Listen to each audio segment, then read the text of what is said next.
ટાટનું result આવ્યું હતું તો એમાં 110 ઇન્ક્લુડ કરેલા છે કે 110 પાસ છે કે 120 પાસિંગ? જય હિન્દ વિદ્યાર્થી મિત્રો, ટાટેટ માર્ક્સના આધારે કે પછી ડિગ્રીના આધારે? મિત્રો, શિક્ષણ વિભાગનું કોલ રેકોર્ડિંગ થયું વાયરલ. જુઓ હવે ડિગ્રીના માર્ક્સ ગણવામાં આવશે કે પછી તમારું મેરિટ કેલ્ક્યુલેશન કેવી રીતે થશે?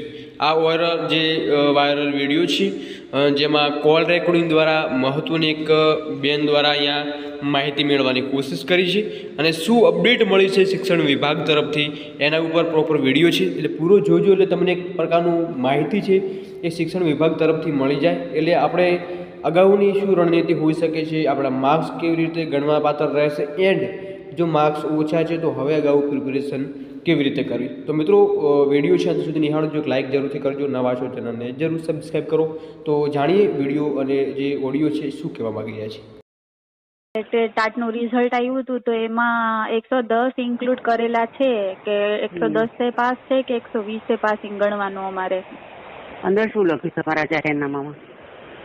એટલે પ્રેસ નોટમાં કાલે આવ્યું છે કે 110માં આટલા વિદ્યાર્થીઓ છે, 120 ઉપર આટલા વિદ્યાર્થીઓને છે. પરિપત્રમાં તો 120 પાસ કીધું છે, બટ પ્રેસ નોટમાં કાલે 110 બતાવે છે કે 110 ઉપર. જે એમાં હશે એ જ છે, ગુણ ચકાસણીનું ફોર્મ પણ છે, તમે ગુણ ચકાસણી કરો. હા, એટલે પ્રેસ નોટમાં 110 ઉપરના વિદ્યાર્થીઓ બતાવે છે કે આટલા વિદ્યાર્થીઓ છે.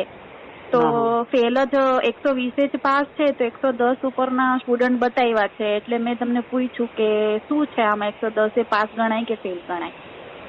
બીકોઝ પ્રિલિમમાં પણ એવું હતું. પ્રિલિમમાં પણ એ લોકોએ 70 અટકાવ્યું હતું. આપણે જે પેલું હતું પરિપત્ર એમાં 80 માર્કે પાસિંગ હતું, પણ 70 કરેલું ને એ લોકોએ કટ ઓફ. હવે મેન્સનું રિઝલ્ટ આવ્યું છે તો પરિપત્રમાં 120 ભલે હતું, પણ પ્રેસ નોટમાં એ લોકો પાછા કાલે આવ્યું છે તો એમ એવું બતાવે છે કે 110 ઉપરના વિદ્યાર્થીઓને એટલા છે. હા. Thanks for your call. Please stay on the line.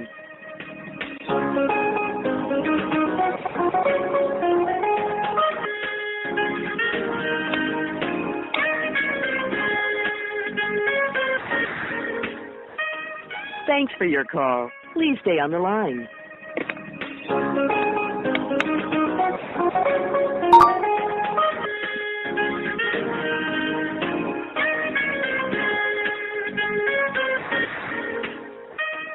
Thanks for your call. Hello.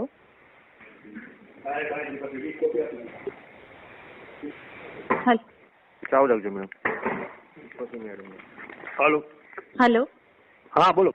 હા સર, કાલે ટાટનું રિઝલ્ટ આવ્યું તો એમાં 120 પાસિંગ છે કે 110 પાસિંગ છે? એ કટ ઓફ મૂકવામાં આવશે. હજી કટ ઓફ મૂકશો એવું છે? બીકોઝ આપણા પરિપત્રમાં છે ને 120 લખેલ હતા, બટ એમાં એવું છે કે આપણે પ્રિલિમ્સની જયારે એક્ઝામ લીધી હતી ને ત્યારે પરિપત્રમાં ચોખ્ખું લખેલ હતું કે 80 માર્ક હોય ને તો તમે પાસ પ્રિલિમના કટ ઓફમાં. છતાં પણ આપણે વેબસાઇટમાં આવ્યું હતું કે 70 રાખ્યું હતું પ્રિલિમ્સમાં આપણું મેરિટ. અને હવે કાલે ટાટનું રિઝલ્ટ આવ્યું છે તો આપણે એક પ્રેસ નોટ જાહેર કરી છે કે 110 વાળા વિદ્યાર્થીઓ છે આટલા છે, 120 ઉપરના છે આટલા છે, 130 ઉપર આટલા છે. અને એટલે મારું કહેવાનું એવું હતું કે જો 120 જ આપણે પાસિંગ ગણીએ છીએ તો પ્રેસ નોટમાં 110 ઉપર આપવાનું કંઈક તો રીઝન હશે ને, મતલબ એમ. એટલે મારે પૂછવાનું એવું હતું કે 120 ગણવા કે 110 કરવા? હા.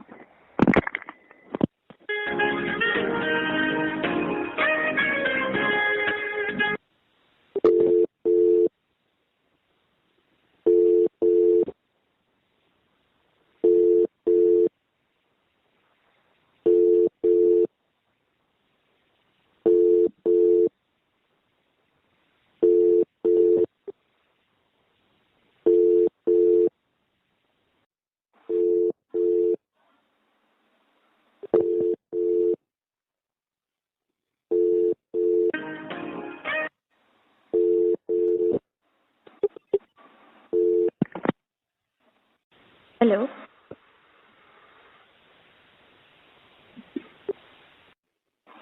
હેલો. હા બોલો. સર, કાલે ટાટનું રિઝલ્ટ મુકાણું હતું એમાં અમારે 120 પાસિંગ ગણવાનું કે 110 પાસિંગ એ ટૂંક ગણવાનું? સમયમાં વેબસાઇટ પર જાહેરાત મૂકવામાં આવશે. જાહેરાત હજી મૂકવામાં આવશે કે કેટલાય પાસિંગ છે?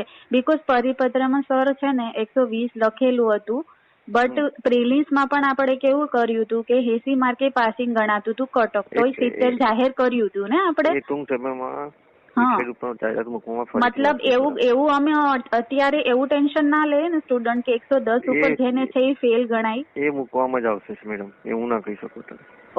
Okay, thank you. I hope કે તમને માહિતી મળી ગઈ હશે. મિત્રો, આ વિડીયો ઉપર તમે શું તમારો અભિપ્રાય જણાવવા માગો છો જરૂર કમેન્ટ સેક્શનમાં જણાવજો. એન્ડ આવી જ અપડેટ માટે મિત્રો ચેનલને જરૂર સબસ્ક્રાઈબ કરો. આવી જ શૈક્ષણિક લગતી અપડેટ તમને જોવા મળી જશે, એટલે જરૂર તમારા મિત્રો સર્કલમાં પણ શેર કરજો. તો અગાઉની અપડેટમાં હવે શિક્ષણ વિભાગ તરફથી શું નિર્ણય લેવામાં આવશે એના ઉપર પ્રોપર ડિસ્કસ આપણે વિડીયો લઈને આવવાના છીએ, એટલે જરૂર નિહાળજો. જય હિન્દ, જય સંવિધાન.